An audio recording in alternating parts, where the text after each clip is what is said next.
DOGE. Your Doge? No, hold on, folks. No, I'm not talking about the meme coin.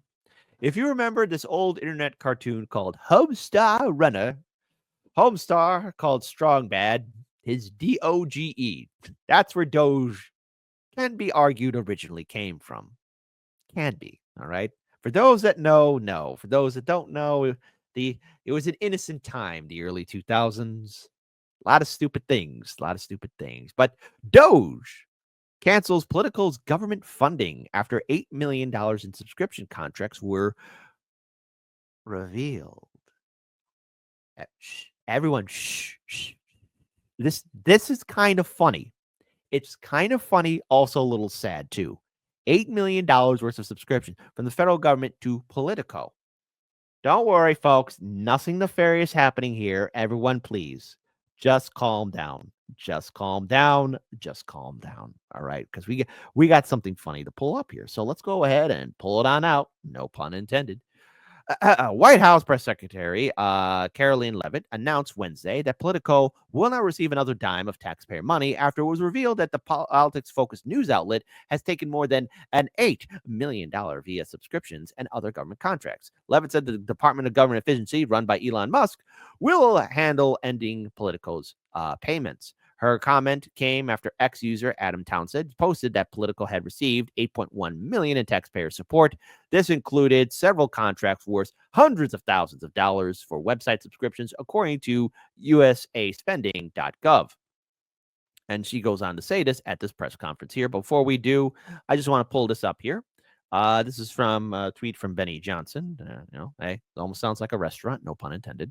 This is the biggest scandal in news media history. No employee at Politico got paid yesterday. First time ever the company missed a payroll, period. This is a crisis. Now we learn Politico, a news company, which spent the last 10 years trying to destroy the MAGA movement, was massively funded by USAID, not USAID or AIDS. Yes, I screwed it up. I'm sorry. I'll apologize to you, my audience, and nobody else. Trump and Elon deleting Thanos, their funding. Now Politico will go out of business. The corruption is endless. Good riddance. So it wasn't 8.1, $8.2 million. So that's what they got. Oh, hold on. I got to look at this. This is actually kind of funny. It's kind of funny. You know.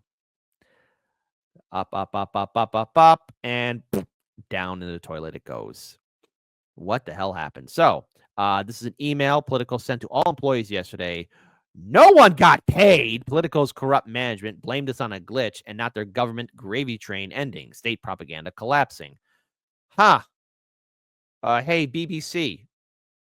I wouldn't be crapping your pants right now. You might want to save your pants because the laundry bills, using that laundry can get pretty expensive. So there you go. Dear team, Goalie and I want to address this morning's payroll issue directly. That's not a good thing. Everybody stop laughing. Stop laughing right now. This is... Oh, we lost our gravy train. Like, oh no. And hold on, Mastermind Hour says, if you could doge a wrench, you could doge a ball. That's right. Duck, dive, dip, dodge, and dodge again. There you go. I think I said it correctly this time. So there you go. Goalie and I want to, or I think that's how you say your name, want to address this morning's payroll issue. Bum, bum, bum. Due to what we believe is a technical error, employees did not receive their paychecks as scheduled. We understand the urgency of this matter and sincerely apologize for the inconvenience. Our team is working diligently with our systems vendors and the bank to identify the root cause of and implement a solution as quickly as possible. We'll keep you updated as we learn more and work to resolve the problem as quickly as possible. So for so long, everything was okay. Everything was fine. Then, oops, they crapped their pants, and now no one's getting paid. For how many years have you been around Politico? And you don't have a backup plan just in case everything was running smooth, and then, whoop. Thank you for your patience and understanding. If you have any immediate concerns, please feel free to reach out directly. Ooh la la. Again, ironic that the amount of federal funding poured into Politico increased exponentially after they successfully laundered a deep state CIA election rigging propaganda against Trump. Hunter Biden's story is is that Coca-Cola Classic Russian disinfo, dozens of former intel services say. Oh, my goodness gracious. Look at that.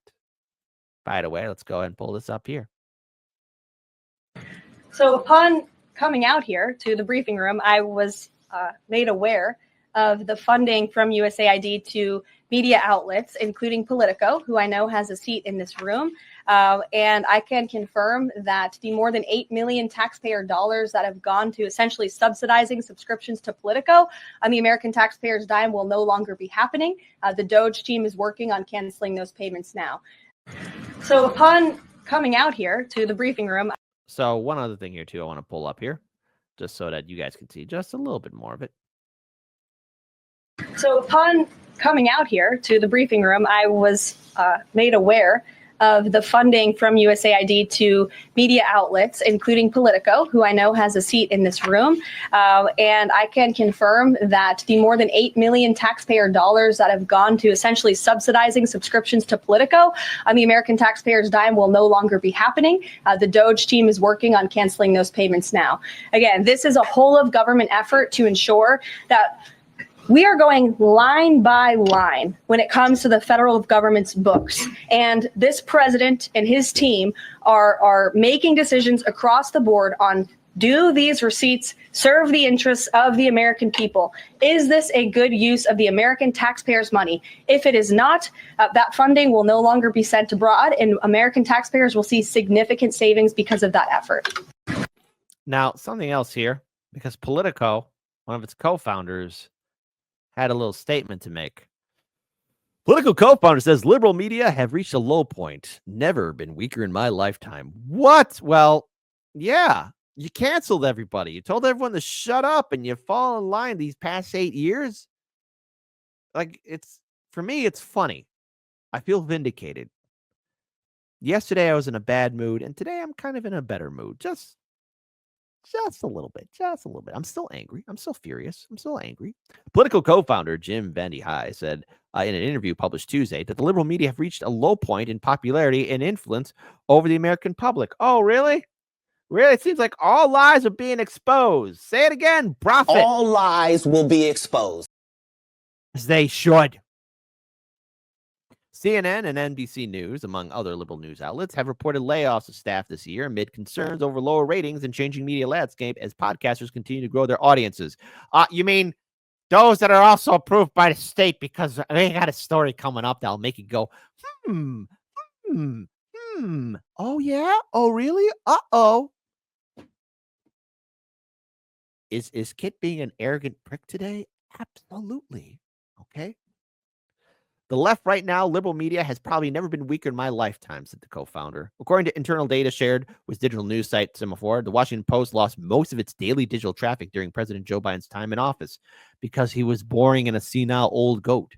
Though the outlet's website reached its peak daily online readership toward the start of the Biden administration, it lost nearly every one of those readers by the time it was about to end. Oh, I don't feel sorry for you. Well, I'm kind of laughing at you, so there you go. Semaphore reported in January that the Post's daily traffic last year reached a nadir, or just a quarter of what its peak in January 2021, what it was in January 2021. That month, the Post had around 22.5 million daily active users, but by the middle of 2024, its daily users hovered around 2.5 to 3 million daily users. Oh, that is some weak numbers, baby. Okay. A co-founder of Politico also said this: could an MSNBC in a kind of digital social traditional TV world, could they build that into something even bigger? So he's looking for something. They could if they have smart leadership and you have a really good plan and you have personalities that people gravitate towards. And they certainly have. No one wants to gravitate towards MSNBC or CNN. I mean, CNN tried to do this. It was called CNN Plus. CNN Plus, $250 million went belly up in 1 month. Nobody likes MSNBC or CNN. Okay, they're the awkward people that you just don't want to sit next to. I mean, they're the kind of scary people that you see on the train. Be like, I better not sit next to this person, you know. But it's funny. It's interesting that we are seeing this, and it shows overall what was being proposed to the American people, what was being shared with us. See, there is a lot of waste. And you know what? Hey, DOGE, listen. There's a certain 5-shaped building. It's in DC. They never had an audit. I mean, if you could do that, I mean, hey, I think we would all be impressed by it if there was like, some kind of an audit, okay, right? Maybe people look at it, uh I don't think it's if it failed that many audits, that'd be interesting to see and witness, okay? But with Politico, these subscriptions, but also all this other waste that's being founded here, there's a lot of vindication happening here. Now, I'm not expecting, a new age of enlightenment and free speech. I mean, I would love to see it. I want to be very clear on it. I want that to happen. I don't see anyone maybe ushering that in. If that's the case, hey, great, because I think it's important for us to really look just overall the influence that the institutions that were really suppressing people, even way back in 2020 when people were trying to share the Hunter Biden laptop stories. That talk about other stories that are happening from 2016 up until now. We do know about the Facebook files. We know about the Twitter files. Very interested about, other social media outlets out there. And overall, maybe ending how corporate media managed to bully its way onto, larger social media platforms and have the algorithm favor them. I'm really curious who was allowing that to happen, and were there any kind of government oversights or institutions that allowed MSNBC and CNN to bully onto social media? I remember the golden age of YouTube. I remember it. There was a time of meritocracy. Yes, as controversial of a statement that is, I remember that.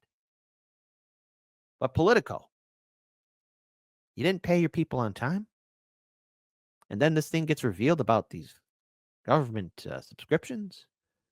And then, of course, now you're saying the liberal media is at its weakest. Who made it so? You couldn't critically challenge Democrats. You couldn't call them out, especially what they were doing during the 2016 primary and 2020 primary. Couldn't call them out for their laziness and hypocrisy throughout the 4 years of under Joe Biden. And now you're surprised. Oh, we're at our weakest. Well, that's because you told everybody to F off, liberal media. Now, we are the new media. And yes, we are still in some uncertain waters and uncertain times. But now you know how it feels just a little bit. Just a little bit.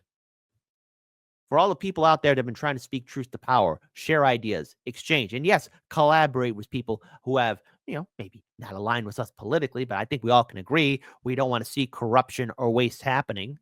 And maybe it's important that we hold our media to higher standards and undo the actions of one Democrat president that signed the Telecom Act. The reason why the media is the way it is because it was ushered in by a Democrat. And our corporate overlords have successfully, during that time, divided us. Wake up. Things are changing, and Hardlands Media is going to be there to cover it.